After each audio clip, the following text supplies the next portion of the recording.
عبداللہ ابن عمر، یہی عمر کے بیٹے عبداللہ، جب ان کے انتقال کا وقت آیا، آخری وقت تھا، کہنے لگے فلاں نوجوان کو بلاؤ۔ لوگوں نے کہا بہت دور رہتا ہے، کہا جلدی بلاؤ۔ کہا کیا ہوا؟ بہت دور سے بلانے جانا پڑے گا، اس کو آنے تک پتہ نہیں آپ کی طبیعت اور نہ بگڑ جائے۔ کہتے میں جانتا ہوں کہ میں جانکنی کے عالم میں ہوں، میں جانتا ہوں کہ میں مرض الموت میں مبتلا ہوں، میں جانتا ہوں کہ اب میرے پاس زیادہ وقت نہیں ہے، لیکن اس نوجوان کو لے کر آؤ۔ میں نے اس نوجوان سے وعدہ کیا تھا، اے نوجوان، جب میری بیٹی بالغ ہو جائے گی، بیچلر ہو جائے گی، تو میں اپنی بیٹی کی شادی تمہارے ساتھ کر دوں گا، میں اپنی بیٹی کا نکاح تمہارے ساتھ کر دوں گا۔ میری بیٹی بالغ ہو چکی ہے، میں اپنا وعدہ پورا کرنا چاہتا ہوں، یہ وعدہ پورا کرنے سے پہلے نہیں چاہتا ہوں کہ میری روح نکلے۔ اے لوگوں، اس نوجوان کو بلا کر لاؤ، اگر میری زندگی میں آ گیا تو میں اپنا وعدہ پورا کر دوں گا، اور اگر اس نوجوان کے آنے سے پہلے میں مر جاؤں، میرا انتقال ہو جائے، تو میں اجازت دے کے جا رہا ہوں کہ میری بیٹی کا نکاح اس نوجوان سے کر دینا، میں نے اجازت دے دی۔ ایسے وعدے کے پورا کرنے والے لوگ تھے، انتقال کے وقت بھی اپنا وعدہ یاد آ رہا ہے۔ اور آخری چیز، سردیوں کی اس ٹھنڈی رات میں میرے بھائیو، اذا اؤتمن خانہ، جب اس کے پاس امانت رکھی جاتی ہے تو خیانت کر جاتا ہے۔ ایک واقعہ سناؤں گا میرے بھائیو، دلچسپ ہے، میری ماں بہنوں ذرا غور سے سنیے، تمہارے مطلب کا ہے۔ مکے کے اندر اس واقعے کو ابن رجب حنبلی رحمت اللہ علیہ نے اپنی کتاب طبقات حنابلہ کے اندر نقل کیا ہے۔ طبقات حنابلہ کے اندر مکے کے اندر ایک نوجوان کام کرتا تھا، بیچارہ مزدوری کام کرتا تھا، بڑا غریب تھا، تنگ دست تھا، کماتا تھا تو کھا لیتا تھا، نہیں کماتا تھا تو مسجد کے دروازے پر بیٹھ جاتا تھا، کوئی بھوکا دیکھتا تھا کھلا دیتا تھا، بڑا تنگ دست، بڑا غریب تھا۔ ایک دن وہ بیچارہ بھوکا پیاسا کسی کام کی تلاش میں نکلا، لیکن بھوکا تھا، شدت سے بھوک لگی تھی اس کو، ہارڈ ہنگری، بہت سخت بھوکا تھا وہ بیچارہ۔ وہ اپنے گھر سے کسی کام کی تلاش میں نکلا، اس کو راستے میں ایک ریشم کی تھیلی پڑی ہوئی ملی۔ بہت آسان اردو ورڈ استعمال کر کے آپ کے دماغ میں اپنی بات بٹھا رہا ہوں، سنیے گا۔ ایک ریشم کی تھیلی اس کو ملی جو ریشم کے دھاگے سے بندھی ہوئی تھی، ریشم کے دھاگے سے بندھی ہوئی تھی۔ اس نے اس ریشم کی تھیلی کو اٹھا لیا، اس نے ریشم کے دھاگے کو کھول کے دیکھا تو سوچ بھی نہیں سکتا تھا اتنی قیمتی چیز اس کے اندر ریشم کی تھیلی میں رکھی ہوئی ہے۔ قیمتی چیز، موتیوں کا بیش قیمتی ہار، بیش قیمتی، آج کے اس موجودہ زمانے میں لاکھوں روپے کی اس کی قیمت، بیش قیمتی موتیوں کا ہار اس کے چشم تصور نے کبھی نہیں دیکھا تھا، سوچا بھی نہیں تھا اس نے کہ ہمیں اتنی قیمتی چیز مل جائے گی۔ اس نے اس ریشم کی تھیلی کو ریشم کے دھاگے سے باندھا اور جا کر اپنے گھر گیا اور اس ریشم کی تھیلی کو رکھ دیا اور سوچنے لگا کہ چلو اب میرے دن پھر جائیں گے، غریبی دور ہو جائے گی، چلتے ہیں، چلو ابھی تو نہیں بیچیں گے، جب موقع آئے گا تب دیکھیں گے، ابھی پھر کمانے کے لیے جاتے ہیں۔ اذان کا وقت تھا، یہ آدمی خانہ کعبہ کے دروازے پر پہنچا، نماز ظہر پڑھ کے جب نکلا کام کی تلاش کروں تو ایک بزرگ کو، ایک بوڑھے آدمی کو دیکھتا ہے، ایک بزرگ کو، ایک بوڑھے آدمی کو دیکھتا ہے جو اپنے ہاتھوں میں 500 اشرفیاں لے کر کہہ رہے ہیں، 500 اشرفیاں اپنے ہاتھوں میں لے کر کہہ رہے ہیں میں یہ 500 اشرفیاں اس آدمی کو دوں گا، اس شخص کو دوں گا تحفے میں جو میری ریشم کی تھیلی مجھے واپس کر دے گا۔ میری ریشم کی تھیلی کہیں گم ہو گئی ہے، جو میری ریشم کی تھیلی مجھے واپس کر دے گا میں یہ 500 اشرفیاں اس کو دوں گا۔ اس نوجوان نے سوچا لگتا ہے کہ وہ ریشم کی تھیلی اسی آدمی کی ہے، چلو ویسے مجھے ڈھونڈنا پڑتا، مشکل تھا، کیونکہ کوئی بھی چیز جو پڑی ہوئی ہو اس کو 1 سال تک آپ استعمال نہیں کر سکتے ہیں اپنے اوپر، اس کو اس کے مالک کے حوالے کرنا ہے، ڈھونڈنا ہے، تلاش کرنا ہے۔ 1 سال تک مولانا صاحب کن لوگوں میں بتا رہے ہو یہ مسئلے؟ کن لوگوں کو؟ جن کو اگر 5 کا سکہ بھی زمین پہ مل جائے تو وہ بھی نہ دیں، اور کم سے کم 2-4 بیڑی خرید لیں، ایک پان ہی خرید کے کھا جائے اس کا بھی۔ 1 سال تک کون حفاظت کرے گا؟ مسئلے کس کو بتا رہے ہو آپ؟ صحیح بات ہے، کن لوگوں کو مسئلے بتا رہا ہوں یہ ہمیں بھی سوچنا چاہیے۔ سنیے میرے ساتھیوں، اس نے سوچا کہ چلو اصلی مالک مل گیا، اب ہمیں 1 سال تک اس کے مالک کو نہیں ڈھونڈنا ہے، اور یہ بیچارہ اگر اصلی مالک ہوا تو 500 اشرفیاں دے دے گا انعام میں مجھے تحفے میں، تو 500 اشرفیاں بھی میرے لیے بہت کچھ اہمیت رکھتی ہیں، چلو اس بزرگ کو اپنے گھر لے کے چلتے ہیں۔ اس بزرگ کو اپنے گھر لے گیا اور پوچھنے لگا کہ بتاؤ تمہاری تھیلی کیسی تھی؟ اس نے بتایا ایسی تھی، اس دھاگے سے بندھی ہوئی تھی، اور اس میں تقریباً لگ بھگ کم و بیش اتنے موتی تھے۔ جو اس نے پہچان بتائی، ٹوٹل پہچان کے مطابق جو تھیلی تھی وہ اسی بزرگ کی تھی۔ لایا، اٹھایا وہ نوجوان اور اس بزرگ کو دے دیا، لیجیے۔ اس بزرگ نے دیکھا، نوجوان اللہ تمہیں جزائے خیر دے، تم نے مجھے میری امانت واپس کر دی، اب وعدے کے مطابق یہ 500 اشرفیہ میں تمہیں دیتا ہوں، لو تم اس کو لے لو۔ اس نوجوان نے کہا کہ بزرگوار، یہ امانت آپ کی تھی اور آپ تک پہنچ گئی، میں نے آپ کے گھر میں کوئی محنت تو نہیں کی، مزدوری تو نہیں کی، کوئی کام تو نہیں کیا، یہ 500 اشرفیہ مجھے کس بات کی دے رہے ہیں؟ یہ تو میری ذمہ داری تھی کہ اصلی مالک تک اس تھیلی کو پہنچا دوں، اور الحمدللہ مجھے بغیر محنت کیے ہوئے اصلی مالک مل گیا، میں یہ تمہیں دے دیا۔ 500 اشرفیاں کس بات کی؟ کہا میں یہ خوشی میں دے رہا ہوں۔ کہا یہ مجھے خوشی میں کیوں دے رہے ہو؟ اس لیے ہی تو دے رہے ہو کیونکہ میں نے تمہاری تھیلی واپس کر دی۔ کہا جی؟ کہا جو میری ذمہ داری تھی وہ میں اس سے سپردوش ہو گیا، تو جب میں نے کوئی محنت ہی نہیں کی تو یہ 500 اشرفیہ کس بات کی؟ نہیں میں نہیں لے سکتا۔ کہ نوجوان تم بھوکے پیاسے ہو، تم غریب ہو، تنگ دست ہو، یہ لے لو، کام آئے گا۔ کہا میں یہ کیوں لے لوں جب میں نے کوئی کام ہی نہیں کیا، کوئی محنت ہی نہیں کی، میرا دل گوارا نہیں کرتا، میرا ضمیر مجھے اس بات کی اجازت نہیں دیتا کہ یہ فری فنڈ میں ایسی بنا محنت کے یہ 500 اشرفیہ میں آپ سے لے لوں، نہیں لے سکتا۔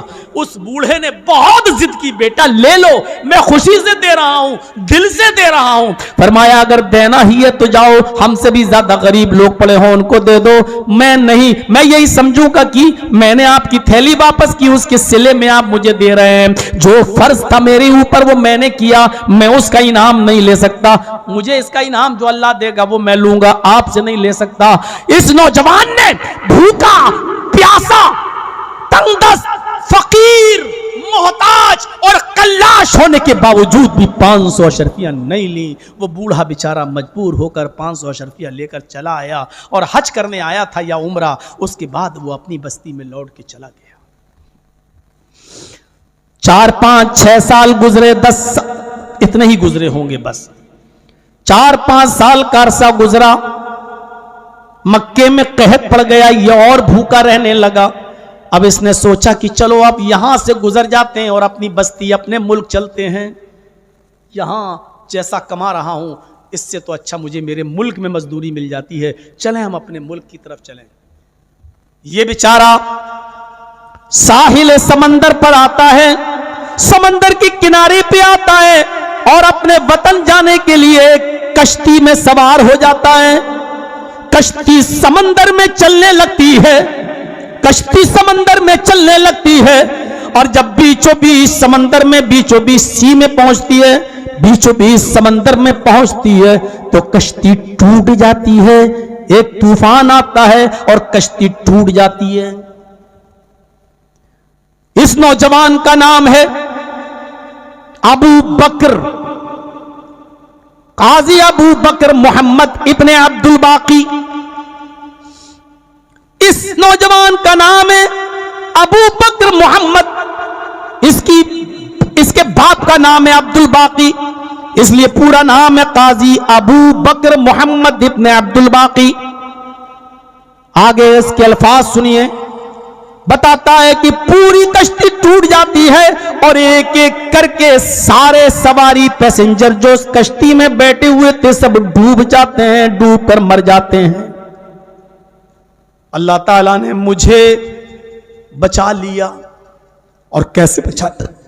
جو کشتی ٹوٹی تھی اسی کے لکڑی کے تختے پر میں بیٹھا رہا، میں جس تختے پر بیٹھا تھا اسی پر بیٹھا رہا۔ سمندر کی موجیں اور لہریں اس تختے کو کبھی دائیں لے جاتی کبھی بائیں لے جاتی۔ 2 دن 2 راتیں مسلسل میں اسی سمندر کی لہروں میں اور موجوں میں رہا، تھپیڑے کھاتا رہا۔ تیسرے دن ان موجوں نے مجھے ایسی جگہ پر چھوڑ دیا جہاں ایک جزیرہ تھا، ایک چٹان تھی۔ میں وہاں پہنچ گیا، دائیں بائیں دیکھا کچھ نہیں، ایک جزیرہ دکھائی دیا۔ میں وہاں جا کر بیٹھ گیا۔ تھوڑی دیر کے لیے میں اس جزیرے پہ بیٹھا تو مجھے آذان کی آواز سنائی دی۔ میں نے اس آذان کی آواز پر غور کیا تو سمجھ گیا کہ اس جگہ سے آواز آ رہی ہے، اس کا مطلب یہ ہے کہ مسلمانوں کی یہاں کوئی بستی آباد ہے۔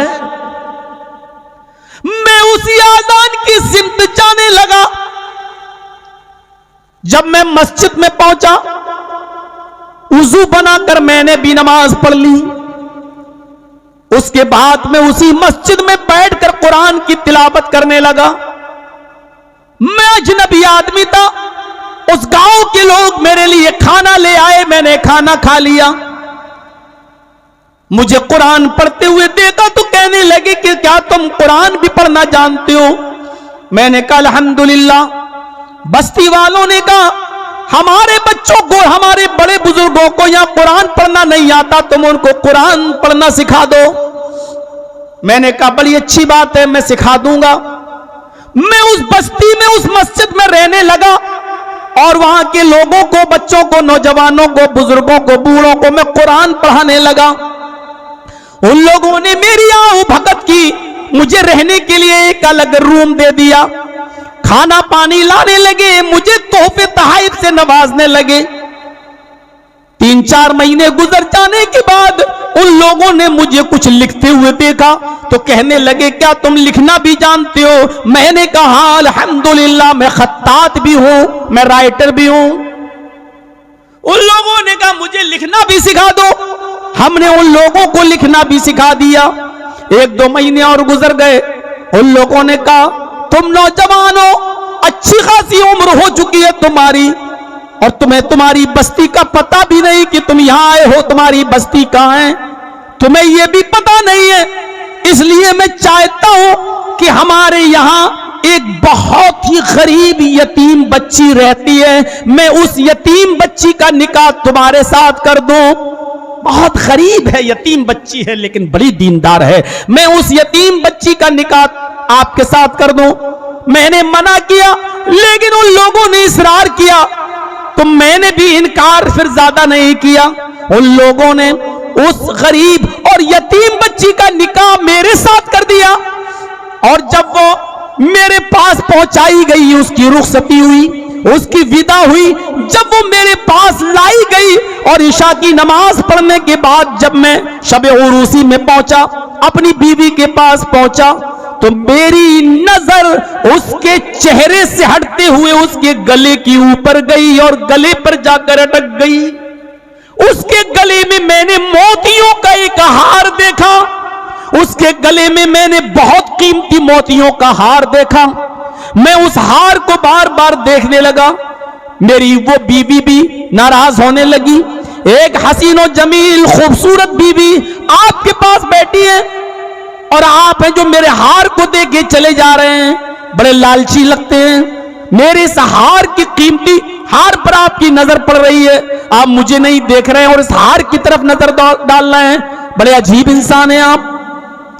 میں نے کہا میری بیوی ناراض مت ہوئیے، میں اس ہار کو اس لیے دیکھ رہا ہوں کہ آج سے چند سال پہلے ایسا ہی ایک ہار مجھے مکہ معظمہ میں ملا تھا، اسی ہار کی طرح، بلکہ ہو بہو سیم ٹو سیم یہی ہار، بلکہ یہی ہار مجھے مکہ معظمہ میں ملا تھا.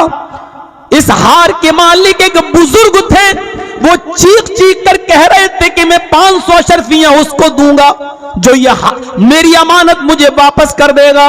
میں ان کو گھر تک لے گیا, میں نے ان کی امانت واپس کر دی. 1000 مرتبہ انہوں نے میرے ہاتھ میں 500 اشرفیاں رکھی, لیکن میرے ضمیر نے گوارا نہیں کیا. میں غربت میں پلنا گوارا کر لیا, لیکن میں نے ان سے 500 اشرفیاں نہیں لی, میں نے ان کو رخصت کر دیا. میری بیوی مجھے یہ وہی ہار لگتا ہے.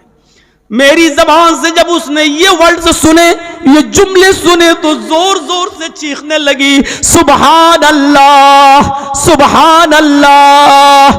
ہائے میرے پیارے شوہر, یہ وہی ہار ہے, آپ نے بالکل صحیح پہچانا ہے.